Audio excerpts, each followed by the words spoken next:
இளங்கோ, சொல்லுங்க ஓனர். நீ வேலைக்கு சேர்ந்து ரொம்ப நாள் ஆகுது. நீ நல்லா வேலை செய்யற. அதனால நீ போய் குருமா வையே. உனக்கு எதனா சந்தேகம் இருந்தா யுவராஜ கேளு, அவரு உனக்கு ஹெல்ப் பண்ணுவாரு. அவரு பரோட்டாக்கு மாவு பேசிட்டோம். Okay owner. இந்த மசாலாவை போடணும்டா. போட்டையா? அதுக்கு மேல கரம் மசாலா போட்டேன், டேஸ்ட் இன்னும் நல்லா இருக்கும். ஓனர், இப்பதான் வியாபாரம் நல்லா போயிட்டு இருக்கு. புது பையனை குருமா வைக்க சொல்றீங்க. நல்லா இல்லைன்னா ரெகுலர் கஸ்டமர் யாருமே வர மாட்டாங்க. தேவையில்லாம ரிஸ்க் எடுத்துட்டு இருக்கீங்க. நான் அப்படி யோசிச்சிருந்தா நீ இன்னைக்கு மாஸ்டர் ஆகி நல்ல சம்பளம் வாங்கிருப்பியா?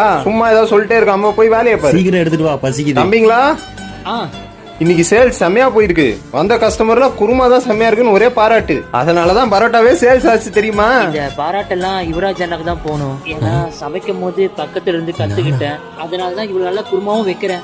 பாத்தியா, உன்னை பத்தி அவன் எதுவுமே தப்பா சொல்லல. ஆனா நீ அவனை பத்தி என்கிட்ட எவ்வளவு தப்பு தப்பா சொல்லிருக்க. புதுசா ஒருத்தன் வேலைக்கு சேர்ந்தாலே அவன் கூட போட்டி போட்டு அவன் எங்கேயா பெரிய ஆளாயிட்ட போறான்னு சொல்லி நீ ஈகோலயே இருந்திருக்க. நேர்மையா உண்மையா வேலை செஞ்சா அதுக்கான பாராட்டு உன்னை தேடியே வரும். இனிமேட்டாவது மத்தவங்களை பார்த்து ஈகோ படாம ஒழுங்கா உன் வேலையை செய். சரியா?